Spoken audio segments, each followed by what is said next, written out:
বাহারি ইফতারির জন্য প্রসিদ্ধ পুরান ঢাকার চকবাজার। রকমারি আর ঐতিহ্যপূর্ণ ইফতার সামগ্রীর এত আয়োজন আর কোথাও নেই।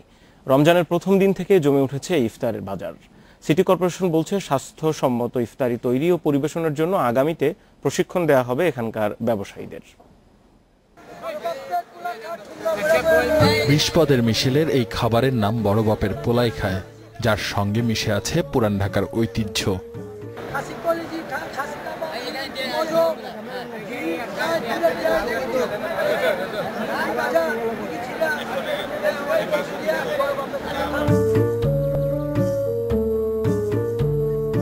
চকবাজারের জনপ্রিয় ইফতার সামগ্রীর মধ্যে আছে গরু, মুরগি, খাসি আর কোয়েলের নানা ধরনের কাবাব। রকম ভেদে এই কাবাবের দামও বিভিন্ন। পাকিস্তানি মুরগি 250 টাকা, দেশিটা 350, চাকলি একটা 50 টাকা, মুরগিটা চাকলি আপনার গরুটা 60 টাকা, খাসি হলো 650। চক সার্কুলার রোড এখন পরিচিত চকবাজারের ইফতার মার্কেট হিসেবে। ঢাকার নানা প্রান্ত থেকে আসা ক্রেতারা বলছেন, সব ধরনের ইফতারি একসঙ্গে পাওয়ায় তাদের পছন্দের শীর্ষে এই মার্কেট। ব্যবসা করতে তো সবাই ব্যবসা বাসা যাওয়ার সময় ইফতার কিনে নিয়ে যেত, নেওয়ার সময় দেখতে যে আস্তে আস্তে বাড়তে বাড়তে অনেক বড় হয়ে গেল আর কি।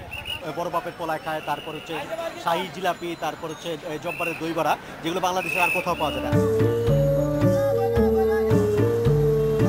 ঐতিহ্যবাহী এই ইফতার সামগ্রীকে স্বাস্থ্যসম্মত করার পরিকল্পনা নিয়েছে সিটি কর্পোরেশন।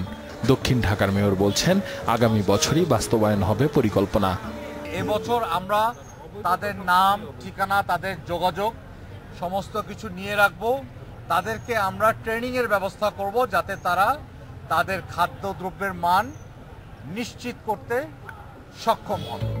ঐতিহ্য মাথায় রেখেই চকবাজারের এই ইফতার মার্কেট অন্য কোথাও সরানোর পরিকল্পনা নেই সিটি কর্পোরেশনের। আসিফ জামান সুমিত, ইন্ডিপেন্ডেন্ট নিউজ, ঢাকা।